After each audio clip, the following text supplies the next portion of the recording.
کرتا ہے اور ناشکرا جو ملتی ہے پھر اور مانگتا ہے. تو مانگنا ایسا ہے کہ آپ وعدہ بھی کر لیں نہیں مانگوں گا. یاد رکھیے یہ بات, شیطان گمراہ نہ کرے. وعدہ بھی کر لیں نہیں مانگوں گا, پھر بھی مانگ لیجیے, ضرور مانگیے. وہ مانگنے کو ناپسند نہیں کرتا, نہ مانگنے کو بہت اس پہ ناراض ہوتا ہے, نہ مانگنے پہ ناراض ہوتا ہے, مانگنے کو بہت اچھا اسے لگتا ہے. اور یہ اللہ کے رسول کے لفظ ہیں کہ من لم یسأل اللہ یغضب علیہ, کہ جو اللہ سے نہیں مانگتا اللہ اس پہ غضب کرتا ہے, ناراض ہوتا ہے, غصہ کرتا ہے. اور وہ جائے گا آخر میں, اندر کی دعا ہے, اندر جائے گا. وہ جب داخل ہوگا تو کہے گا کہ سب نے تو دیکھے گا جا کے کہ سب کو اپنی اپنی جگہ مل گئی ہے, منزلیں سب کی جہاں جہاں تھی وہ ملی ہوئی ہے اسے, وہاں بیٹھ ہر کوئی اپنی جگہ گھیر چکا ہے. تو وہ باہر نکلے گا اور کہے گا تو رب العالمین مذاق کرتا ہے مجھ سے, وہاں تو سب نے اپنی اپنی جگہ لے لی. اللہ کہے گا اچھا تمہیں کتنا چاہیے, سوچ. اب وہ سوچے گا اور سوچ, اور زیادہ سوچ, کتنا اچھا. اب انسان ہے, زمین تو دیکھی ہوئی ہے, ممکن ہے زمین کی وسعتوں کے مطابق اس سے بھی زیادہ ہو, پتہ نہیں کیا کیا سوچ لے. تخیل تو بہت پرواز کرتا ہے انسان کی. اور اللہ کہے گا اور سوچ اور سوچ. جتنا وہ سوچے گا بھائی اس سے زیادہ میں مزید نہیں سوچ سکتا. فرمائے گا یہ بھی تیرا ہوا اور اس سے 10 گنا اور بھی تیرا ہوا. اب اس کی تو کوئی وسعت نہیں ہے نا. اب مالک یوم الدین میں دونوں باتیں رکھیے. ایک یہ رکھیے کہ اس کی رحمت بہت ہے. جب آپ کہہ رہے ہیں مالک یوم الدین, تو بدلے کے دن کا مالک ہے, سارا اختیار تیرا ہے, میری چھوٹی سی نیکی کو بھی تو اتنا کر دے, اتنا انعام دے دے. اور اسی پر دوسری حدیث بھی, وہ بھی بڑی خوبصورت حدیث ہے, اسے بھی سن لیں. مسلم میں بھی ہے, بخاری میں بھی ہے, کہ رسول اللہ صلی اللہ علیہ وسلم فرماتے ہیں ایک آدمی آئے گا, نامہ اعمال تلنے سب کے حساب کتاب ہو رہا ہے, یہ مالک یوم الدین کی بات ہے. تو ایک آدمی آئے گا اور اللہ کہے گا فرشتوں کو کہ اس کے جو نامہ اعمال ہیں, جو رجسٹر ہیں اعمال کے, ان میں بڑے بڑے گناہوں کو پیچھے ہٹا لو, پیچھے رکھ دو. چھوٹے چھوٹے گناہوں کو آگے لے آؤ, انہی کو تولنا شروع کر, اسی کا حساب ہوگا. تو وہ چھوٹے گناہ جو ہیں وہ تلنے شروع ہو جائیں گے. یہ کیا, اللہ کے سامنے جھوٹ نہیں بول سکے گا, کہے گا ہاں یہ بھی کیا, یہ بھی گناہ کیا, یہ بھی کیا. اور وہ نامہ اعمال میں جا رہے ہیں سارے. اور پھر آخر میں ان چھوٹے سارے گناہ اکٹھے ہو جائیں گے. تو اللہ کہے گا اچھا یوں کرو کہ یہ سارے جو گناہ ہیں نا ان کو نیکیوں کے پلڑے میں ڈال دو. مالک کا مطلب دیکھیے, گڑ گڑائے اس وقت مالک یوم الدین کہتے ہوئے یہ یقین اور ایمان اور اس احساس کو ضرور لفظوں میں بھی شامل کریں, دل کے اندر بھی اللہ کے سامنے اسے پیش کریں کہ تو مالک ہے, اس گناہوں کو نیکیوں کے پلڑے میں ڈال دو. اب پھر رسول اللہ صلی اللہ علیہ وسلم مسکرائے. جس صحابی نے آگے حدیث بیان کی وہ بھی مسکرائے, پھر آگے جس نے بیان کی وہ بھی مسکرائے.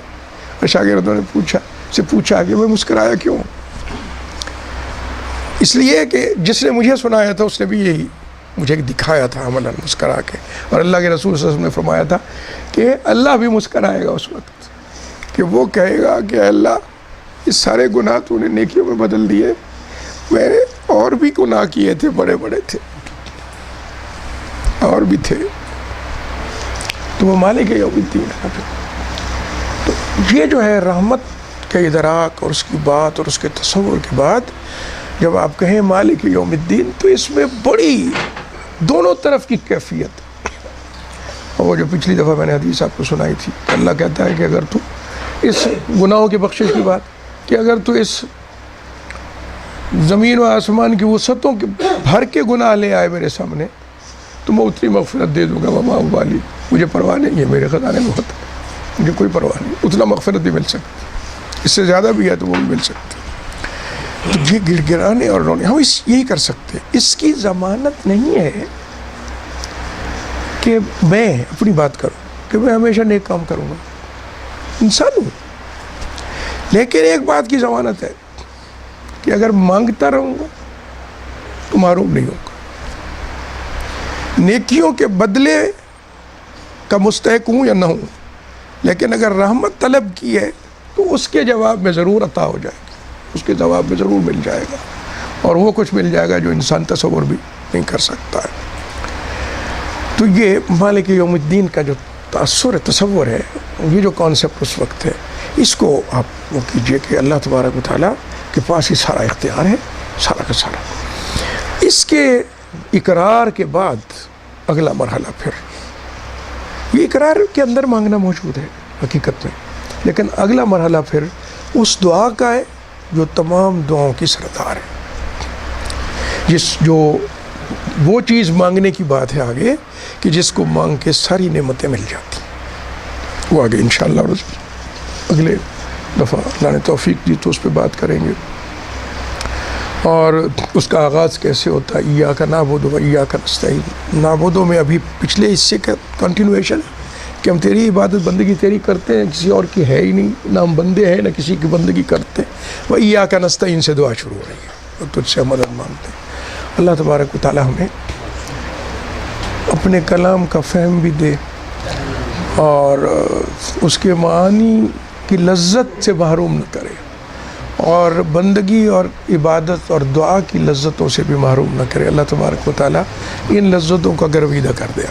آخر دعوانا الحمدللہ رب العالمین.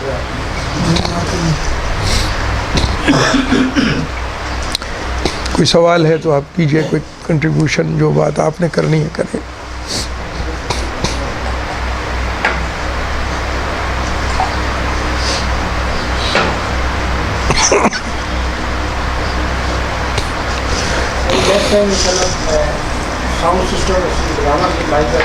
ہاں ہلکا سا ہو اگر تو کچھ میں یعنی اس عمر میں سپورٹ چاہیے آواز میں بھی.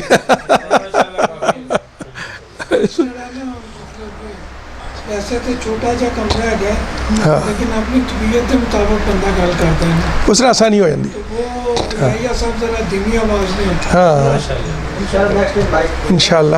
اور یہ جو ہے نا پنکھے، ان سے بھی وہ کچھ رکتی ہے آواز. ہاں یہ تو چلیں گے انشاءاللہ. ٹھیک، اللہ آپ کو جزائے خیر دے. آپ پورا اہتمام کر رہے ہیں، پورا ہے. اللہ ان کی تگ و دو کو قبول کرے اور ہم سب کی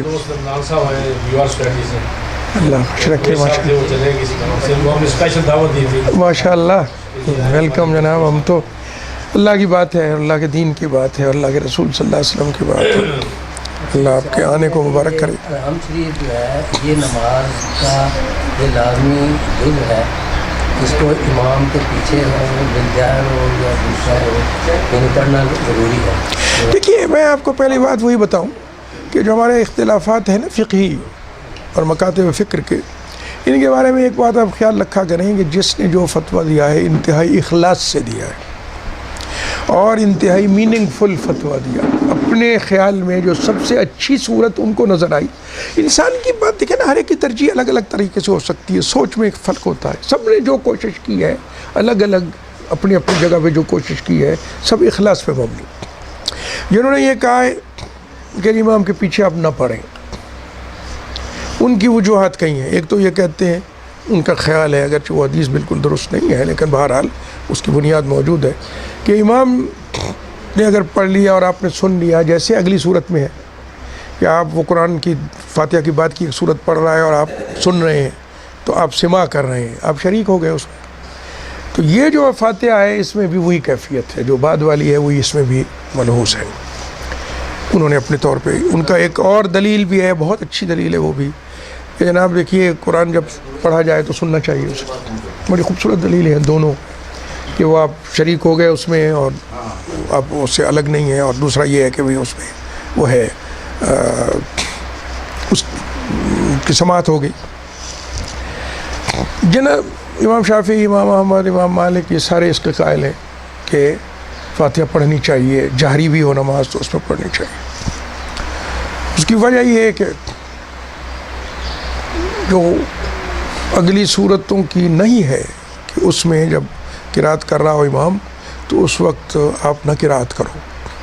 تو اس میں حدیث میں واضح لفظ یہ موجود ہے کہ اللہ بفاتحۃ الکتاب، فاتحہ پڑھو، آگے نہ پڑھو.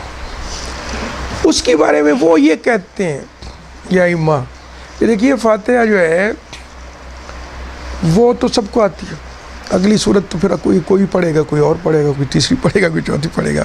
فاتحہ میں تو سب شریک.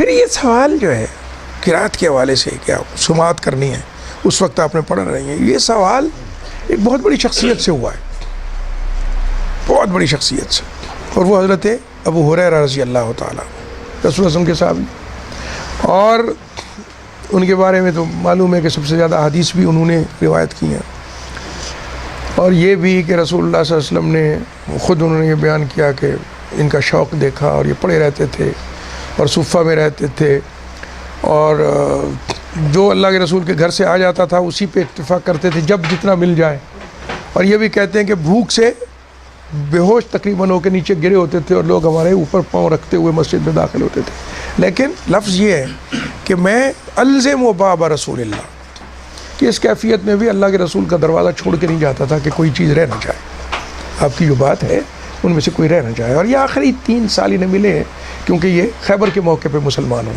تو آخری تو پھر انہوں نے اکٹھا بہت کیا، اور یہ بھی بتایا حضرت عمر کو، حضرت عمر نے ایک بات پہ سوال کیا ان سے کہ اس کے لیے گواہ لاؤ، تو گواہ بھی لے آئے، اور ساتھ ہی یہ بھی کہا کہ عمر تمہیں بھی یاد ہوگا کہ تم فلاں موقع پہ میں نے تم سے یہ سوال کیا تھا قرآن کی فلاں آیت کا، انہوں نے کہا ہاں مجھے یاد ہے، میں نے تمہیں جواب بھی دیا تھا، کہا میں نے سوال اس لیے نہیں کیا تھا کہ مجھے جواب معلوم نہیں تھا، سوال تو اس لیے کیا تھا کہ میری آواز کی نقاہت سے تمہیں پتہ چل جائے کہ بھوک لگی ہوئی کتنے عرصے کا بھوکا ہو۔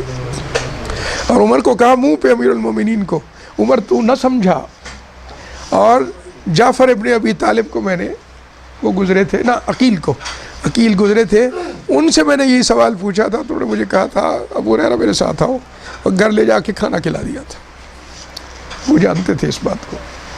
حضرت عمر حیران ہے حضرت ابو ہریرہ کی باتوں۔ اب ان سے یہ سوال ہوتا ہے کہ جی کیسے ہم سنیں کہ پڑھیں، تو انہوں نے کہا، اور یہ غالباً جو سوال کرنے والا تو وہ عراق سے تھا، تو اسے کہا عراقی جب امام پڑھے اور وہ وقفہ کرے تو اس وقت تم پڑھو۔ تو دیکھیے نا، ویسے بھی جیسے وہ پچھلی بات میں نے عرض کی آپ سے، یہ ان کی بات کر رہا ہوں، آپ اپنے مرضی سے اپنے اس کے مطابق، میں کسی مکتب فکر کی ترجیح کی بات نہیں کر رہا ہوں کہ انسان کہتے ہیں الحمدللہ رب العالمین، اللہ کہتے ہیں حمدنی عبدی، اگلی آیت اور اس کے درمیان وقفہ تو ہونا چاہیے ویسے بھی،